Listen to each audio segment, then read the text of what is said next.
Hey everyone, this is assignment 6 for P532 software engineering course taught by Dr. Rawlins at the Department of Computer Science, Indiana University. This time my team members are Matt, Charan, and Venu, and my name is Tim. I'll be setting up and playing a basic minesweeper game in this video. So let's first start. I have a GUI for the game maker open here already. We have a bunch of control buttons here. Then there's going to be a list of sprites shown over here, and then we have a collection of images we have loaded from the file system. So let me begin by introducing a small 3x3 field. I'll have numbers 2, 3, a mine, another 2 mines, and number 3 again, 3, mine, and 2 used in this game. So let me go ahead and arrange them. So first, number 2 goes here, and 3, and then mine, another 2 mines, next to each other, 3 mine, and 2. Now I'm gonna make it a little smaller. Unfortunately, right now you have to go and correct each single tile. This is an improvement for later, possibly, where you can resize a bunch of images at the same time.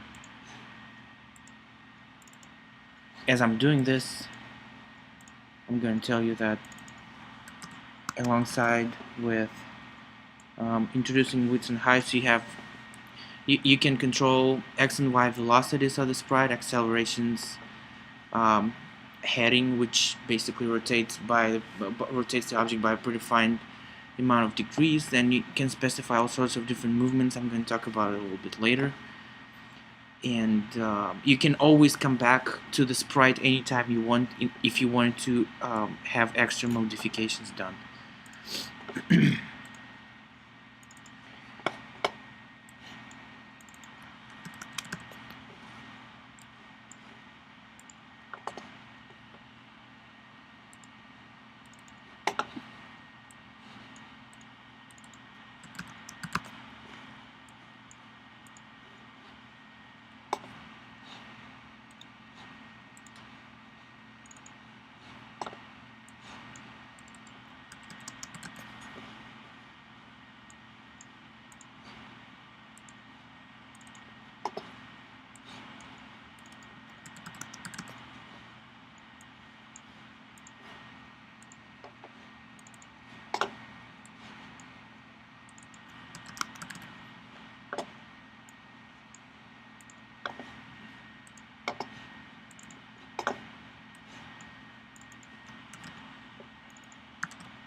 Okay, now that I have the updated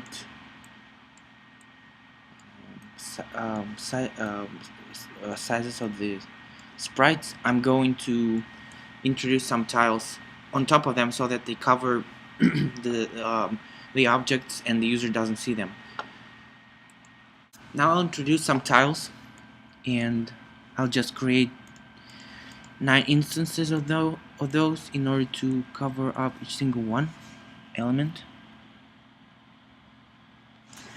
9. Okay, so, and I will link some sort of action and events with the tiles in order for them to perform the way the user expects for usual minesweeper game. So first of all, I would want a tile to disappear on a mouse click, and then I would also want to add an event.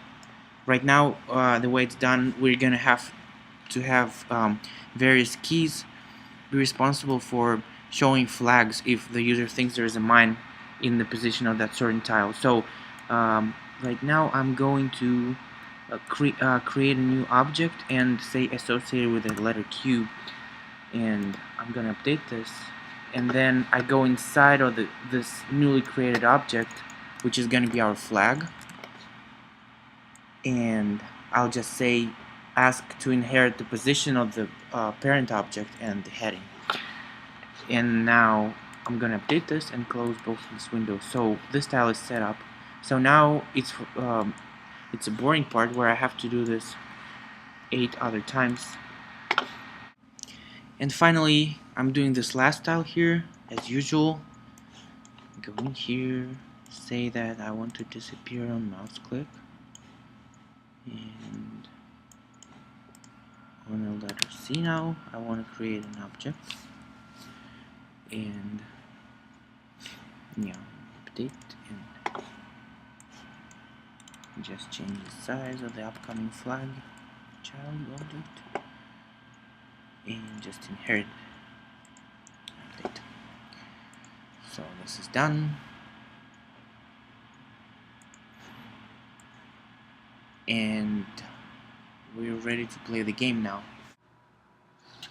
So after the process of creating the minesweeper is done, I'm gonna try and play the game. So let me hit start here.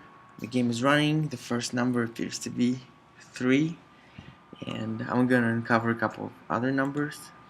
I got 2 and other 3, and now I'm gonna flag a couple of bombs here and over here, and then let me just uncover one more number, and now I'm gonna attempt to